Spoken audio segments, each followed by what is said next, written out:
तुम्ही सगळे सगळे कशाला आलात? तुम्हाला निरोप द्यायला आलोय बाबा. तुझ्या जबाबदारीवर मी यांना सोडून चाललोय. वर्कर्स युनियनच्या माणसांशी मी बोललोय. त्यांचं पेमेंट आपल्याला महिन्याभरानंतर केलं तरी चालेल. किती?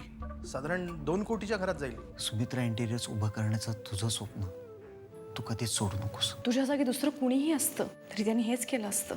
तू जी काही मुदत दिलीयस त्या कालावधीत माझा नवरा हे काम नक्की पूर्ण करेल. नेहा, शार्दूल कुठे दिसत नाहीये? तो मन्या भाऊ बरोबर गेलाय बाहेर फिरायला. मी काय म्हणते, आजच्या दिवस तुम्ही इथेच थांबा, जेवूनच जा. अगं आई, मी बाबांना सांगितलं होतं मी रात्रीपर्यंत परत येईन म्हणून. रात्रीपर्यंत नाही पोहोचले तर उगाच काळजी करतील ते. आणि काकू, एक सांगू का, तू नको जेवणाचा घाट घालूस. मलाही निघावं लागेल, कारण मन्या भाऊ पण येणार आहे ना बरोबर. बाबांनी एक गोष्ट दिली आहे त्याच्यासाठी, ती द्यायची आहे मला त्याला. बरोबर आहे. तुम्ही कशाला आता इथं थांबाल? अगं भाऊजी नाही आहेत ना. अगं जाऊ दे, मीच आता माझ्या मनाची तयारी करून घेणार आहे की आता मला इथे एकटीनंच राहायचंय आणि एकटीनंच जगायचंय. अगं काकू, काकू आई, ऐकतेस अगं. का?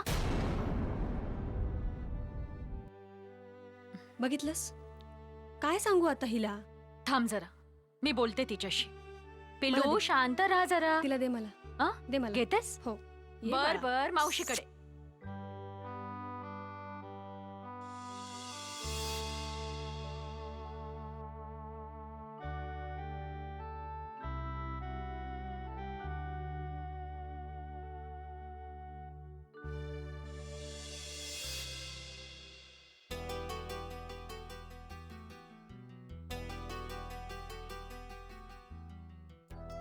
हर्ष, पाणी.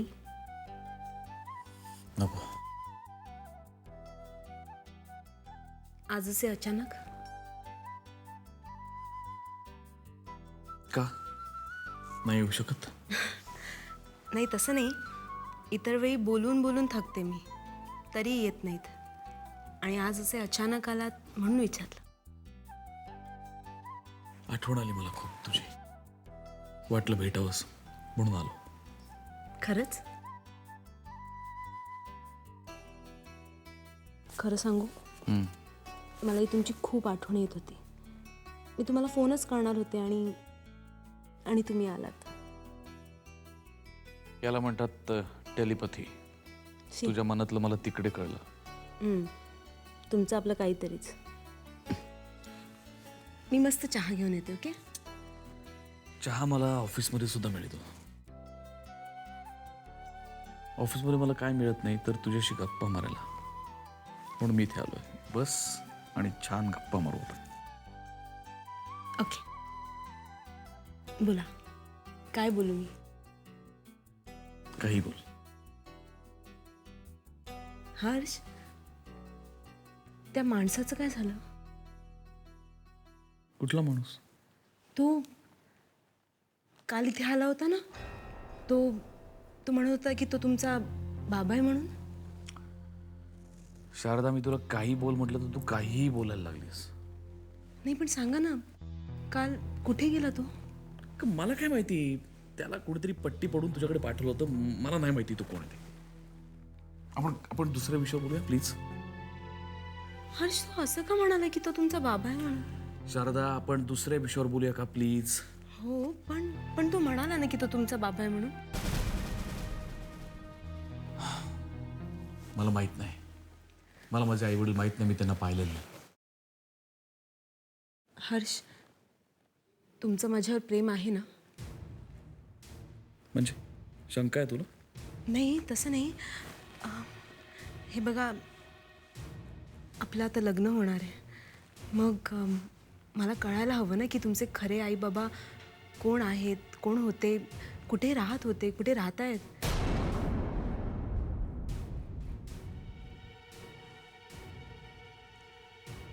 शारदा, मी खूप वेगळ्या मूडमध्ये तुझ्याशी गप्पा मारायला इथे आलो होतो.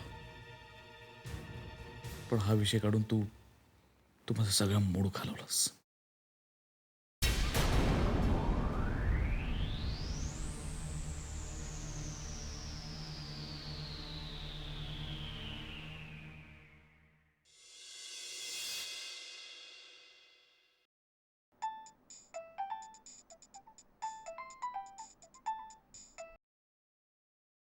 बोला. कशी आहेस? बरी आहे. काय झालं? काही प्रॉब्लेम झालाय का? नाही. का हो? मग नक्कीच मला विसरली असशील. काय बोलताय तुम्ही? अगं दिवसभरात एकही फोन केला नाहीस म्हणून म्हणतोय.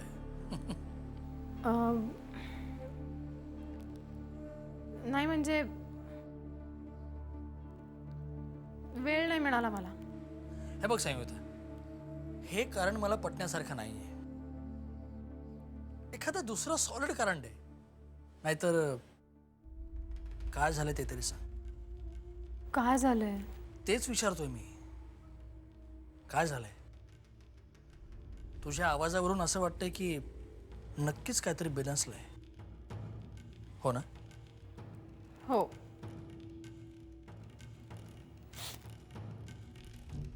दादाकडे गेले होते तेव्हा काय झालं? माझं आणि दादाचं वाजलं थोडं. कशावरून? त्याला भांडायला काही कारण लागतं का? त्याच्या मनात असेल तेव्हा चांगला वागतो. त्याला वाटलं की वाईट वागतो, भांडतो. हो, पण भांडण नेमकं कशावरून झालं? काय नाही हो. जाऊ द्या ना, तो विषयच नको. तुम्ही कधी येणार आहात? इतक्यात तरी काही ठरवलं नाही आहे. बघू, वेळ मिळाला तर 1-2 दिवसात चक्कर टाकेन. बर. चल, ठेवतो फोन आणि काळजी घे. आणि मुख्य म्हणजे जास्त विचार करू नकोस. हां. बाय. बाय.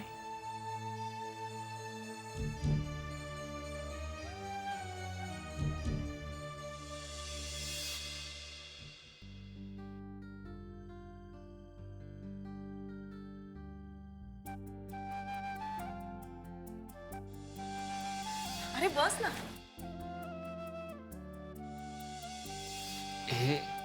हे बाबांनी दिले तुझ्यासाठी. तुला आठवतं म्हणे शाळेत जो मुलगा पहिल्या नंबराने पास होईल त्याला बाबा असं पेन द्यायचे. होय, आठवतं ना मला. अहो, पण माझ्यावर कधी याची वेळच नाही आली. आम्ही एकदम अभ्यासात बुद्धू हो. म्हणजे इतर सगळ्या बाबतीत जरी पुढे असलो तरी अभ्यासात म्हणजे वाटायचं लय की गुरुजींनी आपल्याला बी असं कधीतरी एक पेन द्यावं. पण कधी वेळच नाही आली. अहो, तिकडे पास होताना मारामार, चांगले मार्क कुठून काढणार? म्हण्या भाऊ,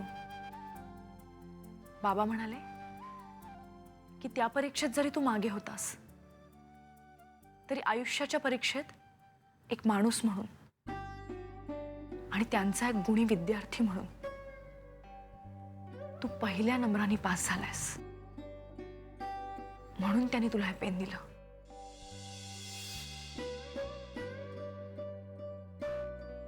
अरे काय झालं?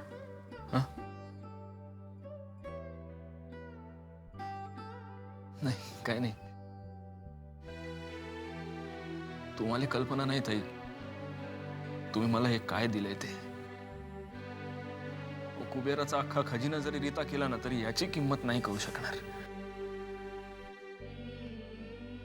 गुरुजींची खूप मोठी ठेव दिली तुम्ही मला ताई. त्या जीवापाड जपून मिळाले. बरं, तुझ्या त्या आष्टीच्या जमिनीचं काय झालं? हा, ते आपले भाऊजी कॉम्प्लेक्शन बांधणार आहेत ना तिकडे. हा, हो, ते माहितीये मला, पण पैसे मिळाले ना तुझे? आता पैसे काय? अहो ताई, पैसे मिळतील. आपल्या घरची तर बात आहे. आज नाही तर उद्या मिळतील पैसे.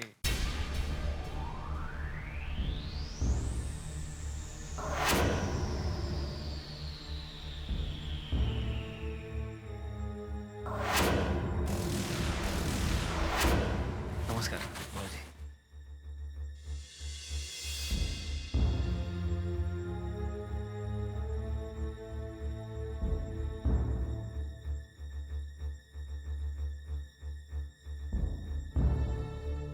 मी आलेच.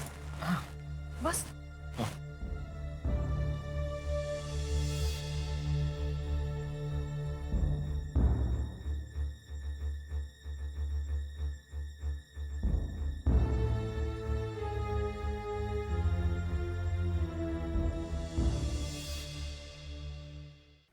लाजतोयस काय?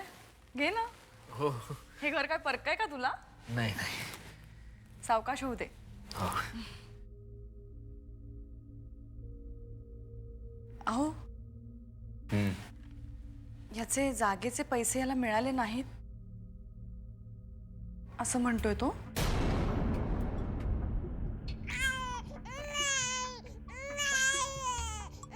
ती काय रडते बघ.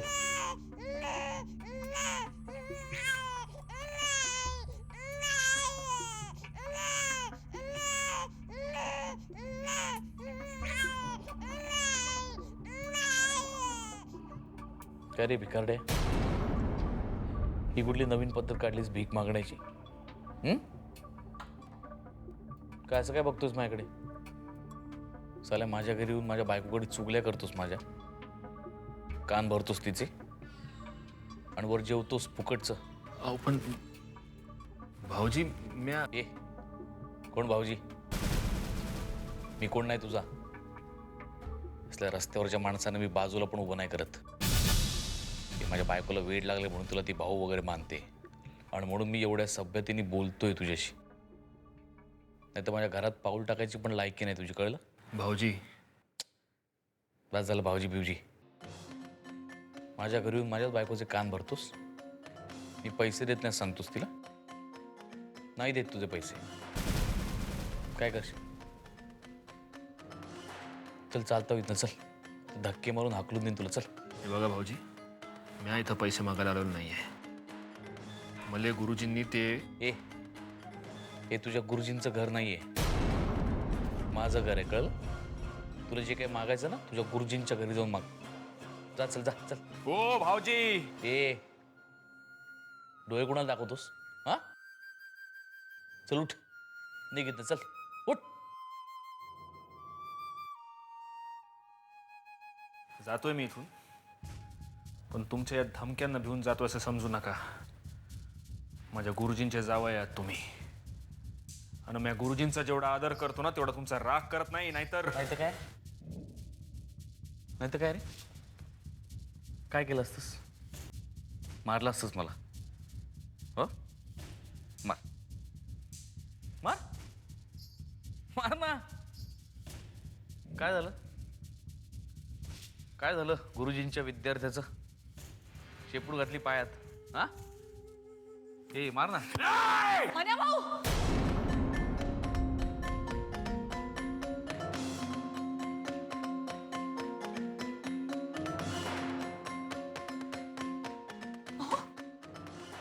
बघ काय झालंय? बघ बघ काय करतोय बघ. तरी तुला सांगत होतो या अशा रस्त्यावरच्या माणसांना घरात घेऊ नको. कुत्र्यासारखे असतात ते, कधी चावतील, काही नेम नाही. तू ऐकत नाहीस. अहो पण आता याचे पैसे घेऊन काय पळून चालूय का मी? हा बरं, ठरलेल्या रकमेच्या दुप्पट पैसे मागतोयस. हा बघ बघ आगाऊपणा बघ त्याचा. बरं मी काय विचारलं तर अंगावर धावून आला माझ्या. बघ तुझा भाऊ आहे म्हणून गप्प बसलो, नाहीतर मन्या भाऊ, असावरीताई हा थर्ड क्लास माणूस तुमचा नवरा आहे म्हणून एका सेकंदाचाही विचार न करता मी माझ्या बापाची जमीन याच्या नावावर करून टाकली. त्या जमिनीचा काय मोल, त्याचा काय भाव, कसला विचार नाही केला. अरे थुकतो तुझ्या पैशावर मी, कळलं का? पण आज माझ्या खरेपणाला नख लावलंय. मला खोटं ठरवलं आणि ये माझे पैसे खाल्ले त्याचा गम नाही मला, कळलं का? कारण त्या खाल्लेल्या पैशाची किंमत मोजावी लागणार आहे तुला, भोसल्या. आणि एक लक्षात ठेव, इथं ही माऊली तुझ्या नावाचं मंगळसूत्र घालून राहिली म्हणून सोडून जातोय तुला. इथं दाखवला असता मुंबईच्या कोळीवाड्याचा हिसका.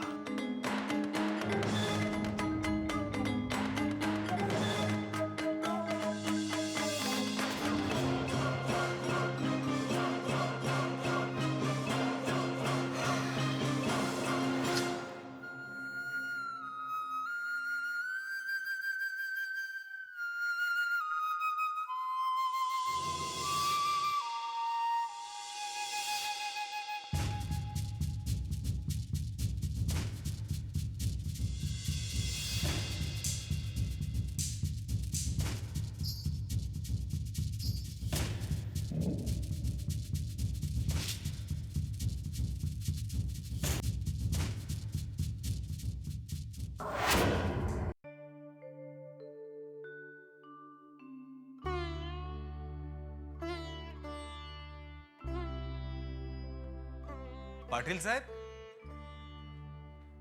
अरे मोहिते गुरुजी तुम्ही या या या या या गुरुजी पहिले आम्हाला कळवायचं नाही का? एस टी स्टँडवर न्यायला आलो नसतो का? त्याची काहीच गरज नव्हती. तुमचं घर एस टी स्टँड पासून कुठे लांब आहे आणि बसमध्ये बसून बसून पाय भरून आले होते माझे. चालत आल्यामुळे पाय मोकळे झाले. शेवटी गुरुजी आहात तुम्ही, बोलण्याला हरवणार कोण तुम्हाला? ये पांडवा जरा ट्रेन घेऊन जा गुरुजींची. आण बर का गुरुजी, तुमची राहण्याची सोय हित वाड्यावरच केलेली आहे. हरकत नाही. काय आता नसते उभे राहणार का बसणार? बसा बसा. बसायला वेळ नाही. तुम्ही मला शाळा दाखवताय ना. शाळा रातच्याला जेवणानंतर बोलू काय निवांतपण? पण पाटील साहेब, ज्या कामासाठी आलोय ते काम महत्वाचं नाही का? गुरुजी आता रातच्याला शाळेकडं म्हणजे सकाळच्याला जाऊ सावकाशीनं. पण अडचण काय? अडचण अडचण म्हणजे गुरुजी ती शाळा सुरू हो नये असं इथल्या काही लोकांना वाटून राहिले. आपण सकाळच्याला बोलू सावकाशीनं. तुम्ही बसा बसा बसा. हा? गरम पाण्याने हातपाय धुवून घ्या. मी चहा बी सांगतो, जेवणाचं बी बघतो. हा ए पांडवा, अरे गरम पाणी काढ रे गुरुजींले हातपाय धुवाला आणि चहा बी पाठवून दे.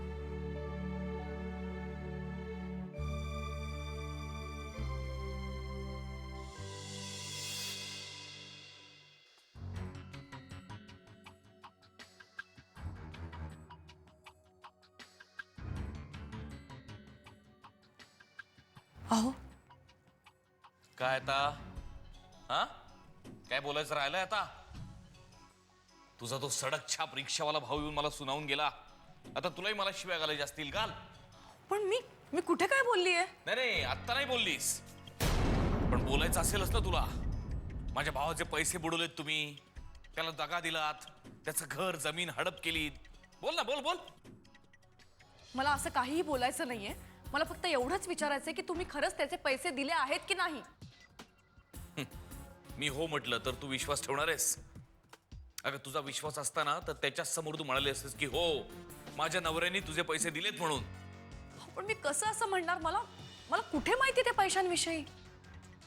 का तुझ्या समोर सांगितलं ना मी उदापुरीला 10 लाखाचा चेक तयार करायला सांगितलं होतं ना? माझ्या समोर? कधी? मला नाही आठवत आहे. वाह, एक मस्त जमतो तुला. कुठली गोष्ट विचारली की किती किती केव्हा मला आठवत नाही. आठवत नाही म्हटलं की संपलं सगळं. नवरा काय मूर्खच आहे आपला, आज न उद्या घेईल पटवून. अहो असं का बोलताय? मला खरंच आठवत नाहीये. तुझ्या या न आठवड्यामुळे वेळ लागायची पळी आली माझ्यावर. आठवत नाही? मी त्याला चेक दिला ते तुला आठवत नाही? त्यांनी मला त्याच्या घराच्या कागदपत्रांची फाईल दिली ती तू हरवून टाकलीस. कुठे ते तुला आठवत नाही? उद्या जर तुझा तो सडक छाप फालतू रिक्षावाला आला, माझ्या उरावर बसला, मला कोर्टात खेचलं, रस्त्यावर आणलं तर काय करू मी? काय करू? आठवत नाही? तुझ्या या न आठवड्यामुळे ना मला डोकं फुटायची पळी आली माझी. जातो आता आपटून घेतो डोकं, कपाळ मोक्ष करतो, स्वतःचा मरून जातो, म्हणजे या सगळ्यातनं सुटका होईल माझी. आठवत नाही म्हणे.